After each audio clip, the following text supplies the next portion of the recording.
Hola a todos y bienvenidos a este tiempo de estudio y de meditación en la palabra de Dios. De verdad que es un privilegio muy grande para nosotros poder venir cada mañana y recibir de parte de nuestro Padre Eterno estas palabras que nos fortalecen, que nos llenan y que nos levantan, que nos ayudan a crecer para salvación. En este tiempo entonces estamos estudiando el libro de Números, este precioso libro, el cuarto libro de la Torá. Y hasta el capítulo 10 del libro de Números, pues escuchamos, vimos cómo Dios le habló al pueblo de Israel, le dio ordenanza, le dio mandamientos, eh, le puso las cosas muy en orden, o sea, dio unas instrucciones muy precisas. Pero finalizando el capítulo 10, pues se reanuda la marcha, porque recordemos que el pueblo de Israel tenía un objetivo. Cuando salió de Egipto, pues el objetivo era llegar a la tierra prometida. Estuvieron un tiempo en el Sinaí, como les digo, Dios allí les dio los mandamientos, les dio la Torá, les dio leyes, los levantó, los fortaleció, les dio una identidad, pero era necesario reanudar la marcha. Era necesario volver otra vez al camino, volver otra vez a caminar. Y en el capítulo 11 y el capítulo 12, que son los que vamos a analizar el día de hoy, pues vemos cómo vuelve y aparece esa antigua enfermedad que vimos que, que apareció al salir de Egipto en esas primeras jornadas. La rebeldía. Viene y aparece una actitud fea del corazón. Es decir, a partir de este momento, las cosas empiezan a tornar muy mal para el pueblo de Israel, porque aparece una actitud negativa, porque aparece una actitud que no viene de parte de Dios y que a Dios no le agrada. Y eso trae o va a traer sus consecuencias en el pueblo de Israel, porque todo lo que se haga en contra de Dios siempre traerá unas consecuencias graves y muy fuertes.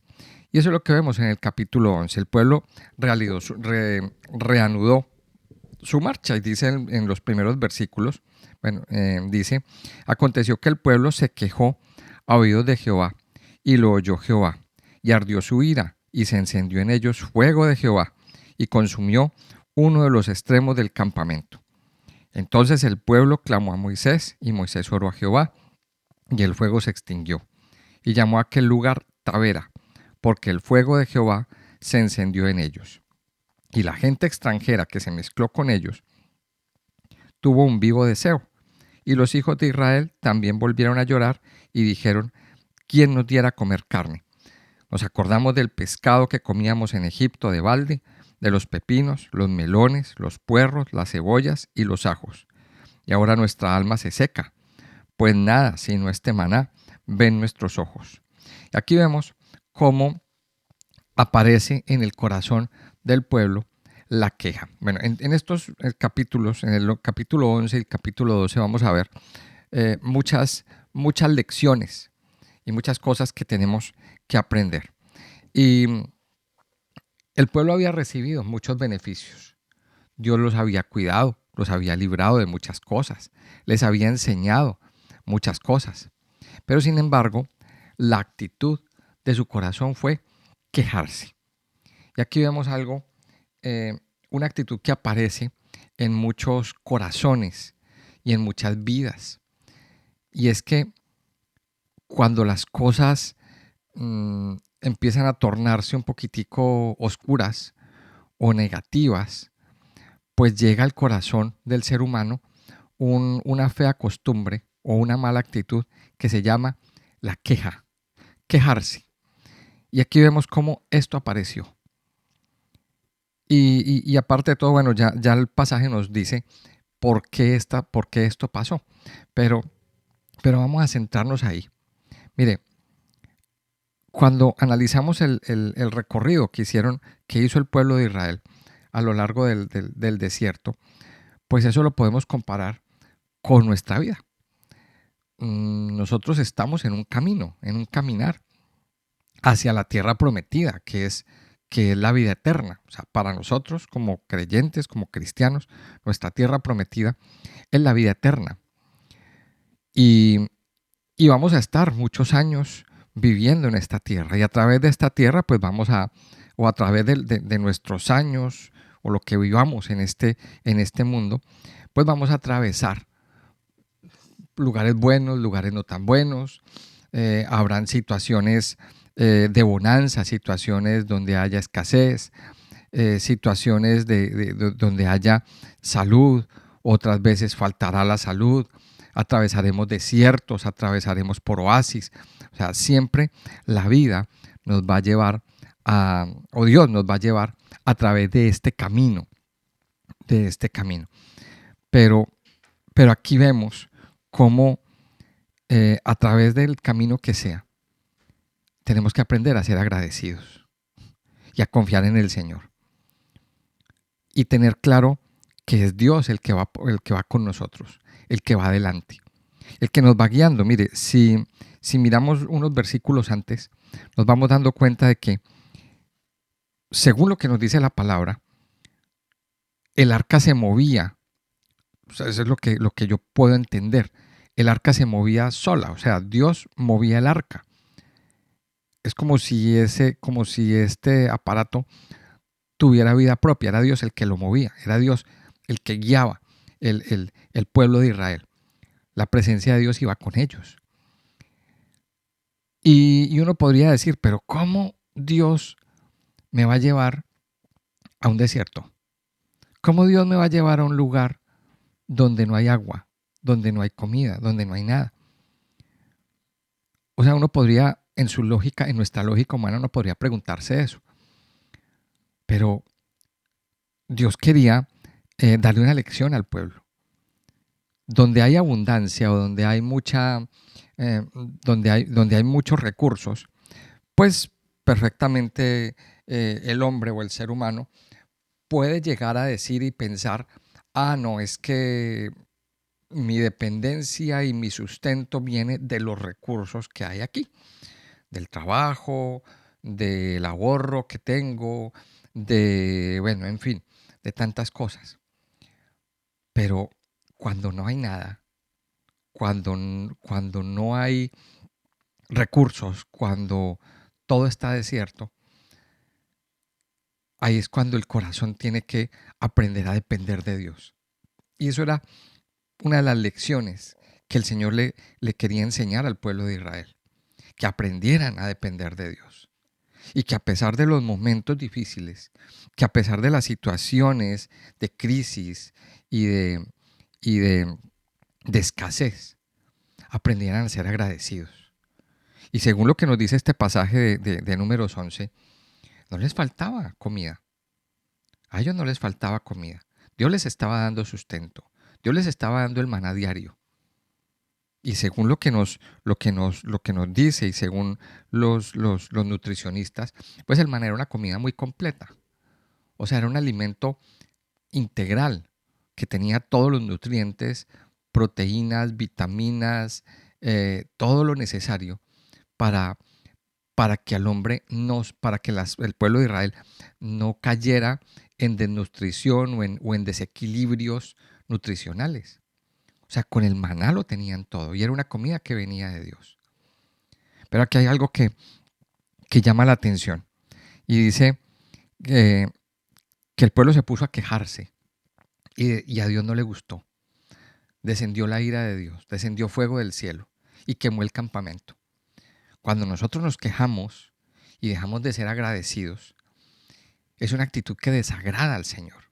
Ahora, más adelante dice el versículo 4 que la gente extranjera que se mezcló con ellos tuvo un vivo deseo. Y esto este versículo nos da a entender una situación que vivía o que se vivía en el pueblo de Israel. Y es que todos los que salieron o más bien, no todos los que salieron de Egipto eran israelitas. También de ahí salió mucha gente pues que no estaba de acuerdo con el gobierno egipcio, que también les estaba yendo mal, que tuvieron temor cuando vieron las plagas, cuando vieron toda esta manifestación de Dios. Ellos también salieron de Egipto.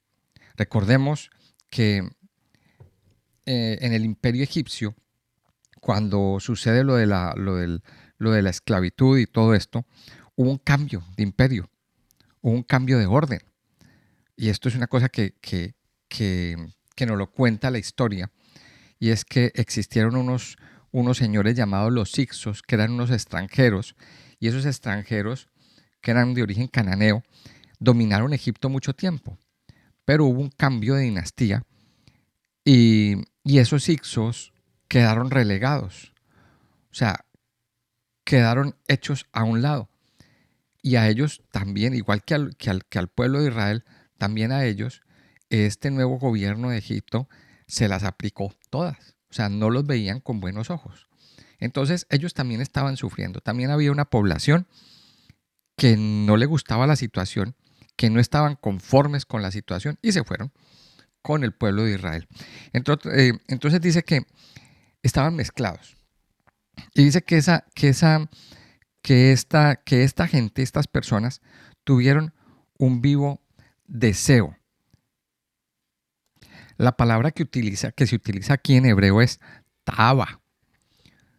¿Y qué significa tahava en hebreo? Pues tahava significa codicia, un deseo desmedido, eh, algo así. Era lo que, lo que, lo que significa esto. Dice que estas personas tuvieron codicia y llevaron a la gente, al resto del pueblo, o sea, como que lo contaminaron con con ese deseo, con esa codicia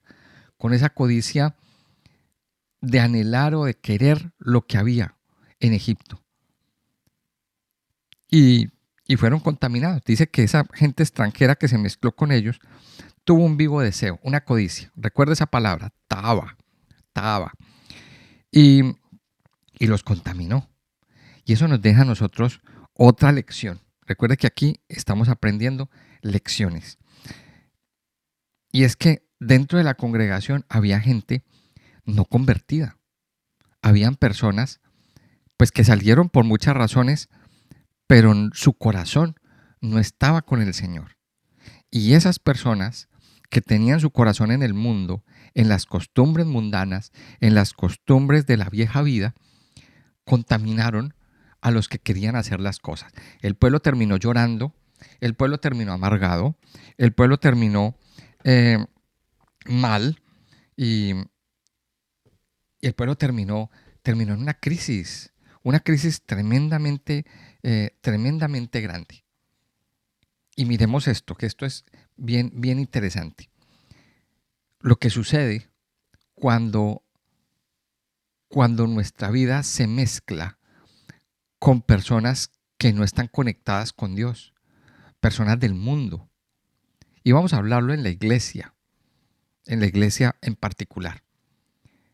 El Señor Jesucristo, a través de una de sus parábolas, nos enseñó que en el campo hay trigo y hay cizaña. Y el campo es como una imagen de la iglesia, del reino de Dios. Y vamos a mirarlo así, la iglesia. Dentro de la iglesia hay trigo y hay cizaña. ¿Qué quiere decir esto del trigo y la cizaña? Que hay personas que no son convertidas. No todos son convertidos. Entonces, ¿qué sucede? Que hay personas no convertidas que dicen ser cristianas, que dicen ser creyentes, pero su corazón está en el mundo y todavía siguen teniendo actitudes y comportamientos mundanos. Y eso lo mezclan con las cosas espirituales. Eso lo mezclan con las cosas espirituales y eso trae como resultado tibieza espiritual. Y ahí es donde nosotros tenemos que tener cuidado. Las buenas personas, los que tenían corazón para el Señor, se mezclaron, se dejaron influir por aquellas personas que su corazón no estaba con el Señor. Por eso aquí tenemos nosotros que tener mucho discernimiento con quién andamos, con quién conversamos, a quién oímos. No todos los que van a la iglesia o los que vienen a una iglesia están convertidos. Por eso aquí tenemos nosotros que abrir los ojos. Ahora, como ellos estaban quejando y como vino esa queja, entonces Dios les envía una bandada de codornices. Dios le dice, bueno, como ustedes quieren carne, pues carne les voy a dar. Y no un día, ni 2 días, ni 5 días, ni 10 días, hasta un mes les voy a dar carne. Y aquí viene la tercera lección que nosotros vamos a aprender de este pasaje y de Números capítulo 11. Y es que cuando no aceptamos la voluntad de Dios, cuando insistimos en rebelarnos, cuando insistimos en querer hacer nuestra voluntad, en despreciar la comida que viene de Dios, entonces Dios va a abrir la puerta para que venga pecado y ese pecado se incruste en nosotros, nos indigeste y eso va a provocar la ira de Dios. Para más explicación, tenemos que volver a leer Romanos capítulo 1. ¿Qué nos dice Romanos capítulo 1? Que aquellas personas que no le dieron gracias a Dios, que no le dieron la gloria a Dios, ni le dieron gracias, entonces Dios termina saturándolos de toda inmundicia, de todo pecado abominable y de todo aquello que contamina y que intoxica la vida de la gente. Me explico, y eso se los voy a explicar en otras palabras. En otras palabras, es como si Dios dijera, ustedes no quieren vivir una vida de santidad, ustedes quieren pecar, pues listo, hártense de pecar. Y dice que Dios los entregó a inmundicia, Dios los entregó a cualquier clase de abominaciones. Yo le invito a que lea Romanos 1 detenidamente y lo conecte con este pasaje. Entonces, dice que Dios les dio carne en saciedad, carne en abundancia. Pero mire lo que dice el versículo 33.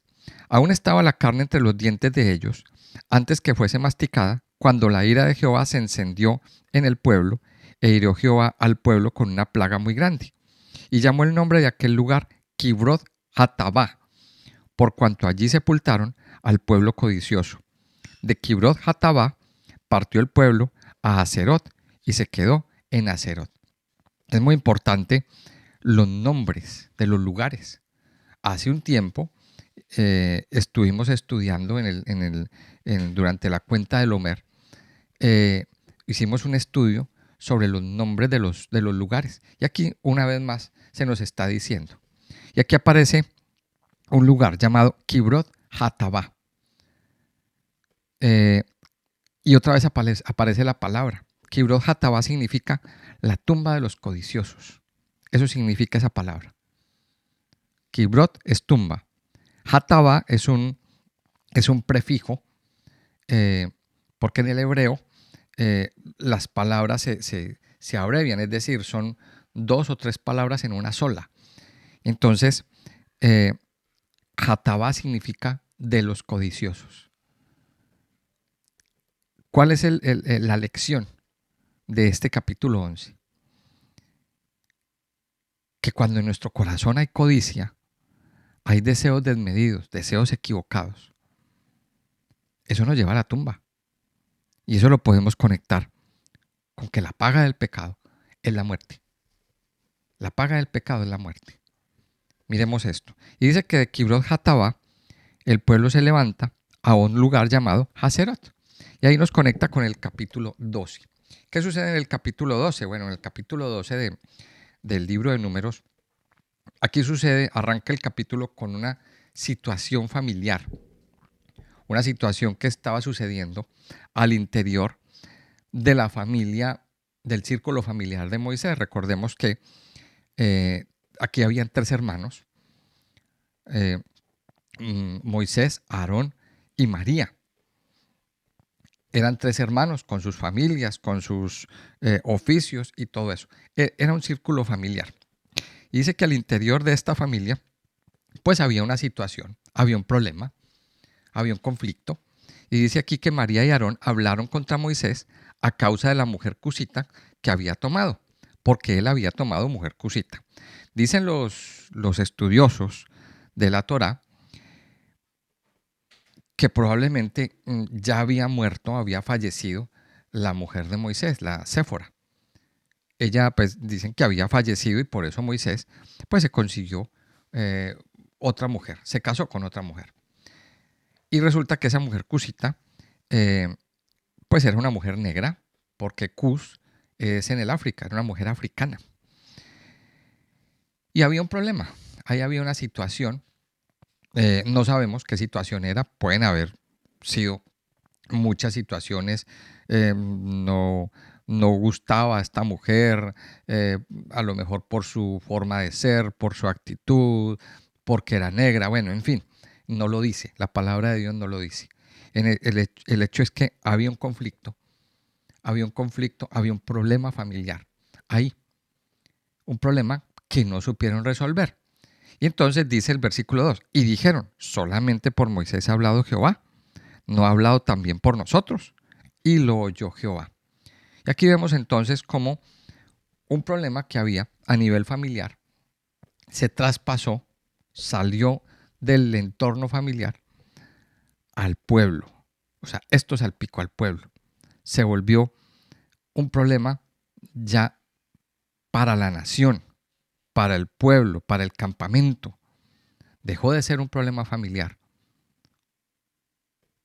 para volverse ya un problema general de todo el mundo. Dice que lo oyó Jehová. Y ellos empezaron a murmurar, a poner en entredicho la autoridad de Moisés, a poner en entredicho la autoridad que Dios le había delegado a Moisés. Dice, y aquel varón Moisés era muy manso, más que todos los hombres que había sobre la tierra.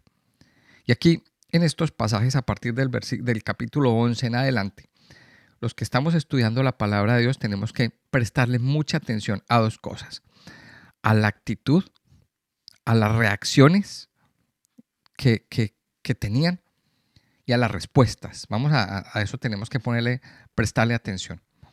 Y aquí tenemos que preguntarnos, ¿cómo reaccionaríamos? ¿Usted cómo reaccionaría ante esta situación? Entonces aquí vemos cómo la actitud que tuvieron María y Aarón. Ellos no resolvieron el problema. Ese problema se les salió de las manos, salió de su entorno familiar y se convirtió en un problema mayor. Dios oyó esa murmuración, a Dios no le gustó. Entonces dice que luego dijo Jehová a Moisés, a Aarón y a María, salid vosotros 3 al tabernáculo de reunión, y salieron ellos 3, o sea, vengan acá ustedes 3. O sea, Dios los llamó a cuentas. Dios mismo toma aquí la determinación y dice que Jehová descendió en la columna de nube, se puso a la puerta del tabernáculo y llamó a Aarón y a María. Mire, primero los llama a los 3, pero en segunda instancia, llama a cuentas a Aarón y a María. ¿Ustedes por qué hicieron esto? ¿Ustedes por qué no tuvieron temor de hablar del ungido, del siervo de Dios? Y aquí tenemos nosotros que tener recibir esta lección. Varias lecciones aprendemos aquí. Mire, y es que tenemos que aprender a dirigir nuestras inconformidades a Dios. Yo sé que muchas veces nos encontramos en congregaciones donde pues el siervo de Dios no hace las cosas bien. Como siervo de Dios, como pastor, yo reconozco que he cometido errores y hemos cometido errores. Todos los pastores reconocemos o hemos cometido muchos errores. No somos perfectos. Nos hemos equivocado muchas veces. Y entonces mucha gente comete el error de empezar a murmurar, de empezar a hablar mal. Y esa murmuración termina perjudicando a la misma persona. Y aquí a Dios no le gusta. Vemos que aquí Dios respaldó a Moisés. Moisés no dijo nada. Moisés no se defendió. Moisés simplemente no se defendió. Dice que Moisés era un varón muy manso sobre la tierra. Ahora, ¿cuál fue la respuesta de Dios?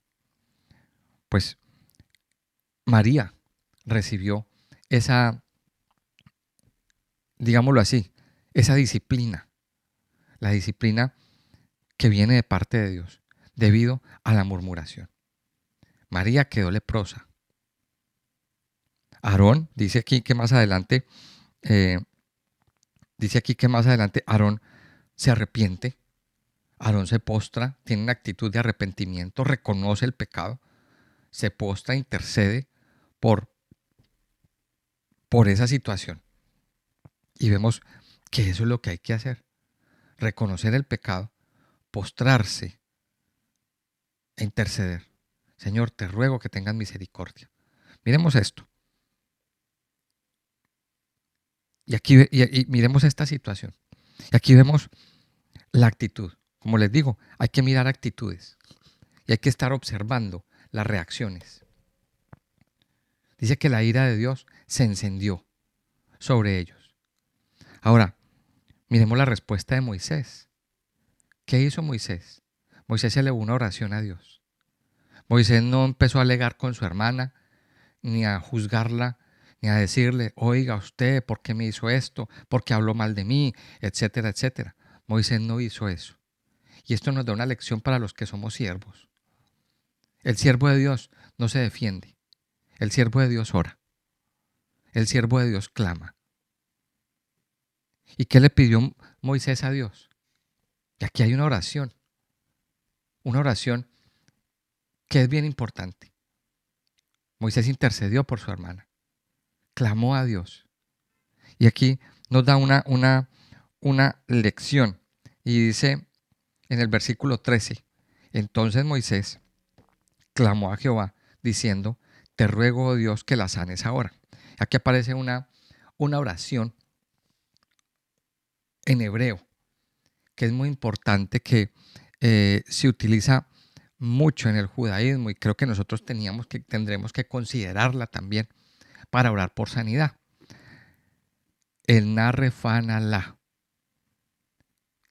Estas 4 letras, estas 4 palabras, tienen un poder delante de Dios muy grande. El narrefanalá. Te ruego, Señor, que la sanes. Te ruego, por favor, Señor, que la sanes. Que sanes esta enfermedad. Tenemos personas enfermas a nuestro alrededor.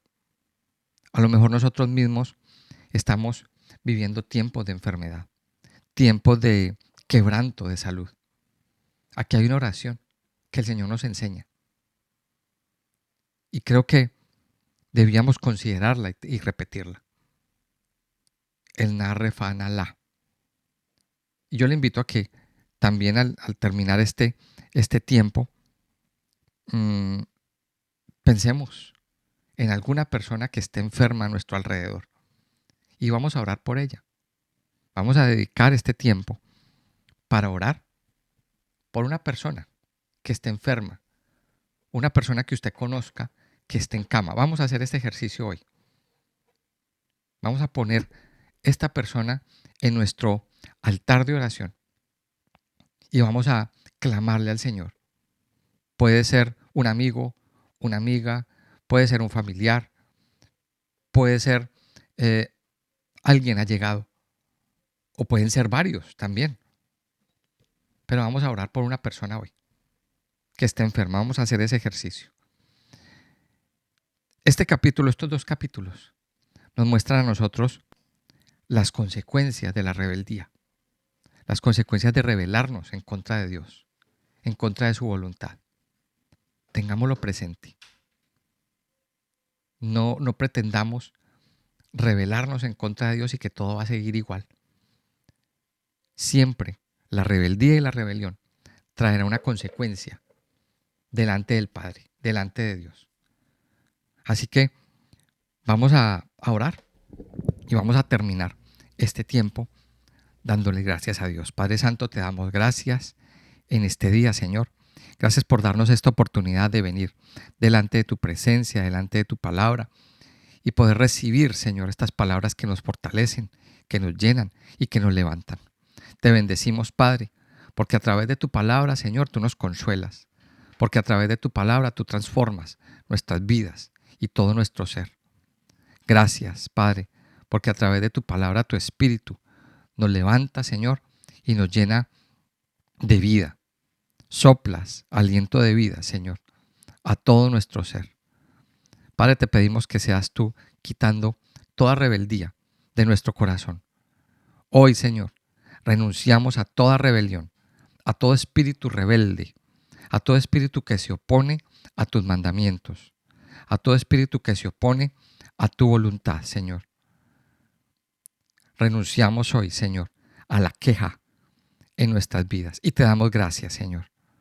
Te damos gracias por las situaciones que estamos viviendo.